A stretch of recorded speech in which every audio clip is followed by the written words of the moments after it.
Hello বন্ধুরা, সবাই কেমন আছো?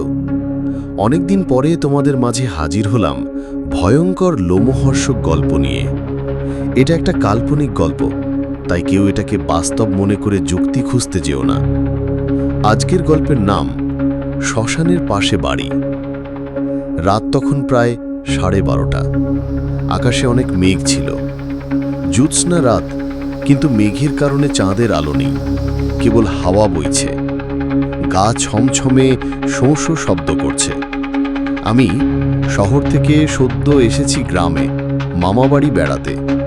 গ্রামের মানুষ অদ্ভুত শান্ত, কিন্তু এখানে পা রাখার পর থেকেই একটা গুজব কানে আসছিল যে পশ্চিম দিকের পুরনো শ্মশানের পাশে একটা ভাঙা বাড়ি আছে।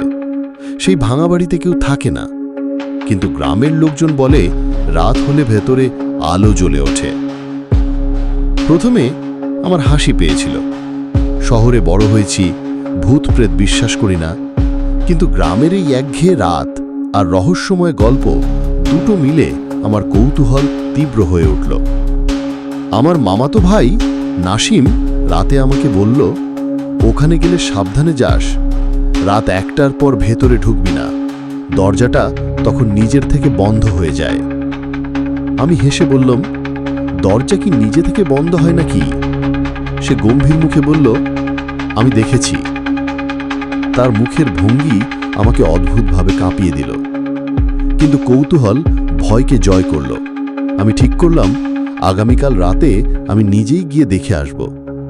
তাই পরের দিন বের হয়ে গেলাম রহস্য বের করতে। রাত তখন প্রায় 1টার কাছাকাছি। হাতে মোবাইলের টর্চ আর একটা ছোট লণ্ঠন। গ্রামের কাঁচা রাস্তা ধরে হাঁটতে হাঁটতে শ্মশানের দিকে যাচ্ছি। হাওয়ার মধ্যে এক ধরনের অদ্ভুত গন্ধ, পোড়া কাঠ আর ভেজা মাটির মিশ্রণে যেমন গন্ধ বের হয়, ঠিক তেমন। শ্মশানের ধারে দাঁড়াতেই দেখলাম পুরনো ভাঙা বাড়িটা সত্যিই আছে। একটু সামনে গিয়ে ভালো করে লক্ষ্য করে দেখি বাড়িটার ছাদ ভেঙে পড়েছে। জানালায় কাঁচ নেই, কিন্তু ভেতরে ক্ষীণ হলুদ আলো জ্বলছে, যেন কেউ লণ্ঠন জেলে বসে আছে। আমার বুকের ভেতর হালকা ধুকপুকানি শুরু হলো, কিন্তু পা থামালাম না। দরজার সামনে গিয়ে দেখি দরজাটা অর্ধেক খোলা অবস্থায় ছিল। দরজা ধাক্কা দিতেই এক ধরনের কর্কশ শব্দ হলো, যেন মরিচা ধরা লোহার কবজা কেঁপে উঠল।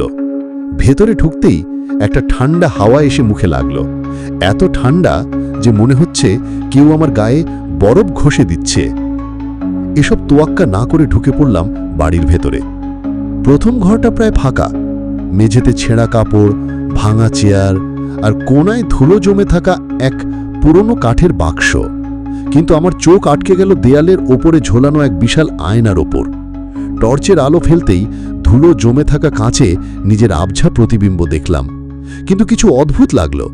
আমি স্থির দাঁড়িয়ে, কিন্তু আয়নায় যেন আমি শ্বাস নিচ্ছি অনেক দ্রুত, আর চোখের পাতা কাঁপছে। আমি কয়েক সেকেন্ড তাকিয়ে রইলাম। হঠাৎ আয়নার ভেতরের আমার প্রতিবিম্ব ঠোঁট কাঁপিয়ে বলল, পেছনে তাকিও না। আমার পুরো শরীর জমে গেল।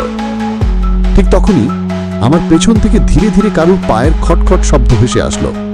আমার শ্বাস রুদ্ধ হয়ে এলো। সাহস করে ধীরে ধীরে ঘুরে তাকালাম, কিন্তু এ কি? পিছনে কিছুই নেই, শুধু দরজাটা এখন বন্ধ হয়ে গেছে, যেটা আমি খোলা রেখেছিলাম। মোবাইলের স্ক্রিন হঠাৎ কেঁপে উঠল। দেখি রেকর্ডিং অ্যাপ নিজে থেকে চালু হয়ে গেছে। স্ক্রিনে শুধু অন্ধকার, কিন্তু কারুর চাপা কান্না, সাথে খুব ক্ষীণ গর্জনের মতো শব্দ ভেসে আসছে। আমি সাহস করে ভেতরের ঘরে ঢুকলাম। এখানে বাতাস ভারী, যেন প্রতিটা নিঃশ্বাস নিতে কষ্ট হচ্ছে। মেঝের মাঝখানে একটা লণ্ঠন রাখা, আর লণ্ঠনের চারপাশে লাল দাগ, যেন রক্ত শুকিয়ে কালচে হয়ে গেছে। হঠাৎ দেয়ালের কোণ থেকে একটা ছায়া সরে গেল, কিন্তু টর্চ ফেলতে কিছু নেই। আমি ঘাবড়ে গিয়ে দরজার দিকে ফিরতে গেলাম। তখনই দেখলাম দরজার ফাঁকে দাঁড়িয়ে আছে এক মহিলা। তার গায়ে ছেঁড়া শাড়ি, চুল ভিজে কাঁধে লেপ্টে আছে, আর মুখে অদ্ভুত বিকৃত হাসি। চোখ দুটো অস্বাভাবিক বড় আর কালো, যেন চোখের মনি নেই। সে খুব ধীরে আমার দিকে এগিয়ে এলো। আমি চিৎকার করে পেছনে সরতে লাগলাম, কিন্তু পা হঠাৎ মেঝের সাথে আটকে গেল, যেন কেউ নিচ থেকে ধরে রেখেছে। মহিলার ঠোঁট নড়ছে, কিন্তু কোনো শব্দ নেই। হঠাৎ আমার কান বরাবর ঠান্ডা শ্বাস লাগলো, আর এবার শব্দ এলো অন্য দিক থেকে। কেউ বলে উঠল, তুমি এখন আমাদের মধ্যে একজন। এরপর আমি ভয়ে পায়ের বাঁধন ছিঁড়ে দৌড়ে একটা অজানা ঘরে ঢুকে পড়লাম। এখানে কোনো জানালা নেই, শুধু দেয়ালের সাথে সারি সারি আয়না। প্রতিটা আয়নায় আমার প্রতিবিম্ব, কিন্তু প্রতিটা প্রতিবিম্ব আলাদা মনে হচ্ছে। কেউ ভয় পেয়ে কাঁদছে, কেউ রক্তাক্ত, কেউ ফাঁকা চোখে তাকিয়ে আছে। মাঝের আয়নাটায় হঠাৎ মহিলা এসে দাঁড়ালো, কিন্তু এবার সে আয়নার ভেতর থেকে হাত বাড়িয়ে দিল। তার আঙুলগুলো লম্বা, নখগুলো কালো, আর স্পর্শটা এত ঠান্ডা যে হাড়ে ব্যথা লাগছে। সে আমার হাত চেপে ধরল আর টান দিতে লাগলো আয়নার ভেতরে।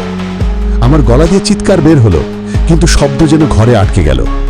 বাইরের কেউ শুনবে না। আমি মরিয়াভাবে অন্য হাতে লণ্ঠনটা তুলে মহিলার মুখের দিকে ছুঁড়ে মারলাম। আলো নিভে গেল, ঘর ভরে গেল কালো অন্ধকারে। আমি দৌড়ে দরজার দিকে গেলাম, কিন্তু যেই দরজা দিয়ে এসেছিলাম সেটা নেই, শুধু দেয়াল। চারদিক থেকে এবার পায়ের শব্দ আসতে লাগলো, অনেকগুলো, আর একসাথে শত শত ফিসফিসানি, যেন অনেক মানুষ ফিসফিস করে বলছে, থেকে যাও, থেকে যাও, তাদের সাথে চিরদিন থেকে যাও। হঠাৎ আমার চোখের সামনে অন্ধকার ফেটে গেল।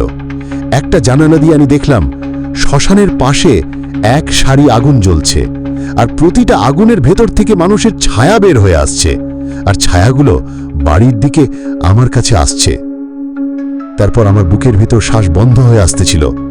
হঠাৎ পায়ের নিচের মাটি ফেটে গেল, আমি পড়ে গেলাম এক গভীর অন্ধকারে। কান বরাবর সেই মহিলার ফিসফিসানি শুনতে পেলাম। ফিসফিস করে আমার কানের কাছে বলছে, তুমি এখন আর বাইরে ফিরতে পারবে না।